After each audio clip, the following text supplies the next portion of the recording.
Hey guys, welcome to Book Club with Mr. Hernold.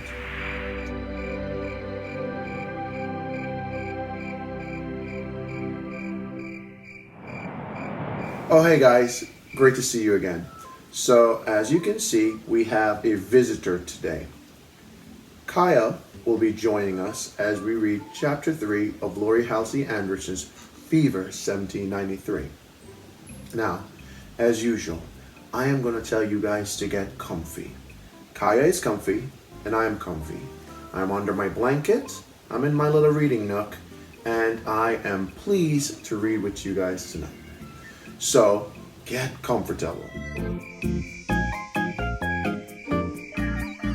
Before we actually start reading Chapter 3, we must complete a review of Chapter 2. I asked some questions on our Google discussion board. The very first question that I asked was, why does the author include primary source quotes at the start of each chapter? So, what is a primary source quote? A primary source quote is a verified quote. It's a verified quote from the time period being studied. That means someone actually said it and it can be verified as fact. So why is that important to the opening of each chapter? So given that Fever 1793 is a historical fiction text, that means it blends stuff from the imagination with actual historical fact, then I think it would be important for an author to include historical details that make the reader believe the work to be true.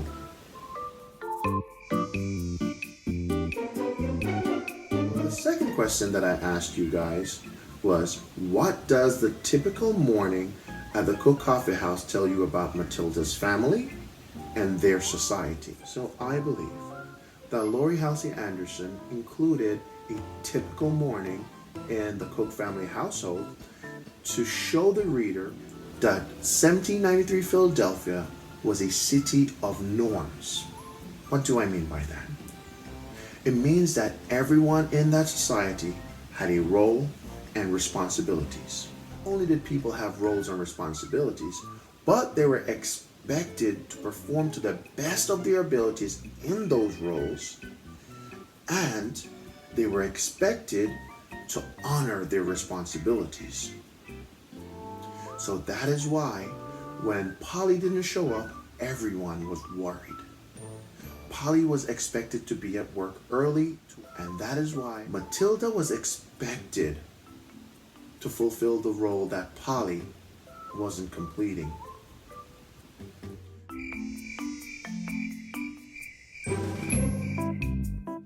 So the final question that I posted on our discussion board on Google Classroom is, what does Matilda's revelation about the differences between her mother and Eliza tell you about her feelings about each? Now, I think that Matilda has a complicated relationship with her mother. That is plain to see from chapter 1. But in chapter 2, it becomes more apparent.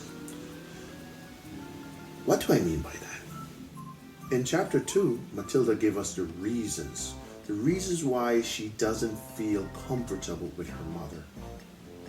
Think about that. The reason why she doesn't feel the same type of friendship that she feels towards Eliza. Matilda believes that her mother is distant, that her mother is cold. She's cold towards her.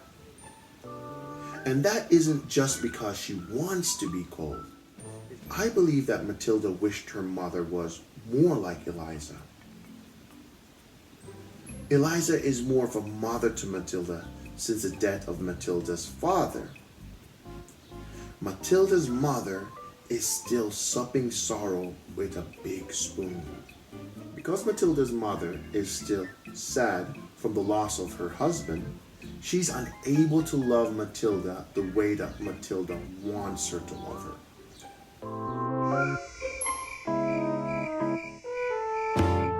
Now, before before we start reading chapter 3, I'm going to give you guys 3 vocabulary words right here and our discussion questions right here. Take a look at them and just be prepared to answer them tomorrow. Now that we know what we're looking for, and now we have some understanding of some words that may be difficult for us, it's time to get comfy. It's time for you to read along with me.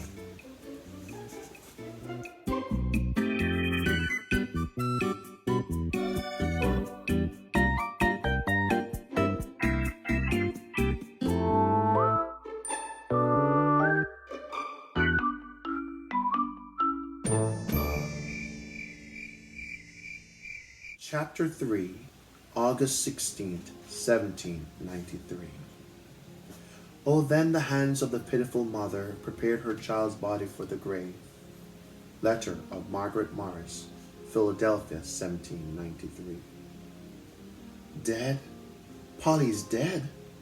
I couldn't have heard her properly. Polly Logan? The sweat on my neck turned to ice and I shivered. Our Polly? That can't be. I tried to remember the last time we had played together. It was before she started working for us, last Christmas. No, well before that. Her family had moved to 3rd Street at least 2 years ago. She had been a cradle friend, the girl I played dolls with. We sang nonsense songs together when we churned butter. I could see it then, my small hands and Polly's together on the handle of the churn. I took a deep breath and closed my eyes. Mother led me inside by the elbow, and I sat heavily on a chair. She quickly told Eliza what happened. There was no doctor in attendance, Mother explained. She shook with fever briefly, 3/4 of an hour, cried out once, and died in her own bed. They don't know what it was. It could have been anything. There are so many fevers at summer's end, Eliza said. Is anyone else in the house sick? Sick with grief, Mother said. She poured herself and Eliza each a mug of coffee. It's a large family. She still has 7 children under 10 years, 1 a babe in her arms. We'll pray they don't take sick, Eliza said as she took the mug. Are any neighbors ill? Mother blew in her cup and nodded. An old man who lives across the alley is rumored to be sick in bed. But you know how these stories catch fire. It's strange, though. She was a healthy girl, robust. Never saw her so much as sneeze before. I kept my eyes closed, trying to see Polly happy, joking, maybe stealing a kiss with Matthew, then bursting through the door to tell me. It couldn't be real. How could Polly be dead? Matilda, are you well? Asked Mother. She looks peculiar, don't you think, Eliza? Are you feverish? She laid her hand on my forehead. Her fingers were rough but cool and smelled faintly of lavender. I wanted to lay my head on her shoulders, but that would have been awkward. Mother slipped her hands to the back of my neck. She did not suffer, Matilda. We must be grateful for that. She removed her hands and peered into my eyes. This heat is not healthy. You must tell me straight away if you feel peckish. I waited for her to say something more about Polly. She did not. We should send along something for the family, suggested Eliza. Her mother is in no condition to cook. Mattie could take a ham over. No, Mother said quickly. She set the coffee mug on the table with a thump. I don't want her near there, not with a sickness in the air. Besides, she hasn't played with Polly for years. The girl was our servant, not a friend. Yes, she was, I protested. Let me go, please. I'll take some food. You know they need it. And I'll pay my respects to her mother. It's the proper thing to do. I've already paid our respects, Mother said. You'll just upset her mother more. I'll take a food basket there myself tomorrow. Now put on a clean apron, Matilda, and wash your hands. It's time to go to work. I want to see her. No.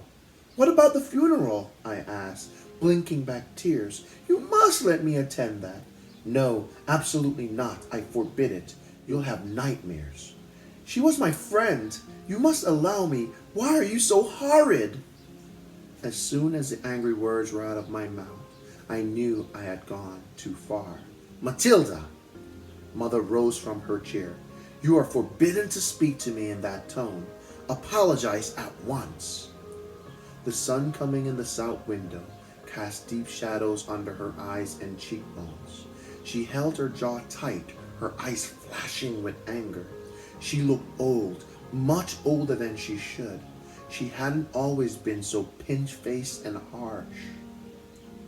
When Mother allowed herself a still moment by the fire on winter nights, I could sometimes see the face she wore when Father was alive.